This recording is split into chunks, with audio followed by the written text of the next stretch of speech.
Byju's edtech giant Byju's के investors की 23 फरवरी 2024 को मीटिंग हुई है और ग्लोबल टेक इन्वेस्टर प्रोसेस सहित शेयर होल्डर्स के एक संघ का लक्ष्य कंपनी के फाउंडर तथा सीईओ मिस्टर रविंद्रन को उनकी पोजीशन से हटाना और एक नया बोर्ड स्थापित करना है।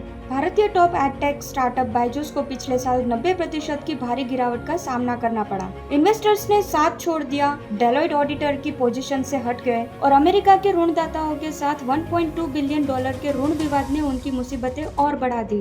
पर इसके पीछे का कारण क्या है? तो आइए जानते हैं कि बायजूस कंपनी की शुरुआत कैसे हुई, वो कैसे एक यूनिकॉर्न कंपनी बनी और अब इतने घाटे में चलने के पीछे का कारण क्या है और अभी कंपनी के फाउंडर और सीईओ को उनकी पोजीशन से हटाने के लिए मीटिंग का आयोजन क्यों किया गया है।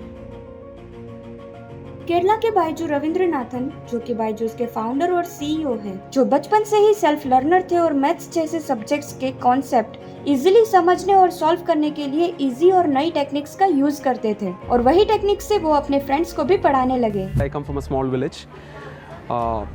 Went to a Malayalam medium school. Didn't have much of an influence on me as such to spend most of my time outside classrooms playing multiple games. So that kind of forced me to become a self-learner.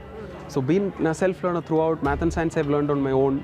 The average English which I speak here is something which, and maybe I speak fast because I've learned that by listening to sports commentaries on radios. Interesting. So very contextually. So I used to enjoy those games. I used to enjoy learning a combination of which, obviously, the logic which I learned from my math and the positive attitude which I've learned from those multiple games is helping me immensely in running the business the way we do it today.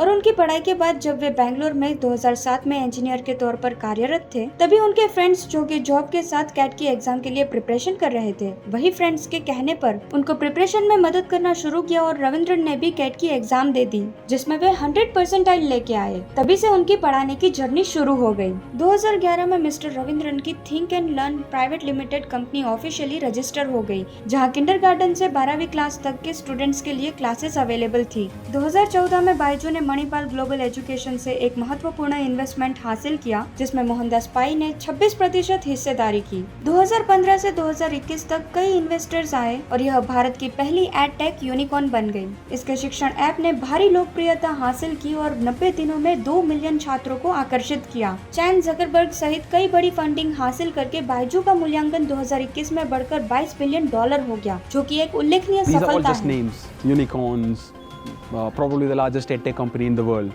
They don't mean much other than like nice headline on a newspaper or on TV. But the fact is, it's just relative success. As I mentioned, if you just look at the number of students who are continuously learning from us, that's less than 1% of the students in India, right? So there is a long way to go before we call it a revolution. Now, but one good thing about the segment is that creating the real fun is not in creating a $1 billion company. It's in changing the way millions think and learn. वैश्विक विकास की संभावनाओं और महामारी से online शिक्षा में उछाल से प्रेरित बायजू ने मार्केटिंग में भारी इन्वेस्टमेंट किया, जिसमें भारतीय क्रिकेट टीम और 2022 फीफा वर्ल्ड कप का प्रायोजन भी शामिल है। लेकिन व्हाइटहेड जूनियर एक्विजिशन, $12 बिलियन की टर्म लोन और मिस सेलिंग पर चिंताओं के कारण जांच और चुनौतियां पैदा हुई। पर बायजू रविंद्रन ने गलतियां स्वीकार की, लेकिन मिस सेलिंग की घटनाएं जारी रही, जिससे कंपनी की छवि बिगड़ गई। ईडी ने 21 नवंबर 2023 को बायजू और उसके फाउंडर तथा सीईओ मिस्टर रविंद्रन के खिलाफ 9,300 करोड़ रुपए से अधिक का विदेशी मुद्रा उल्लंघन कारण बताओ नोटिस जारी किया था और यही कारण हो सकता है कि मिस्टर रविंद्रन को उनकी पोजीशन से हटाने के लिए मीटिंग की जा रही है और इसे कंपनी प्रबंधन और नियंत्रण को बाधित करने के उद्देश्य से स्मोक स्क्रीन के रूप में खारिज कर दिया।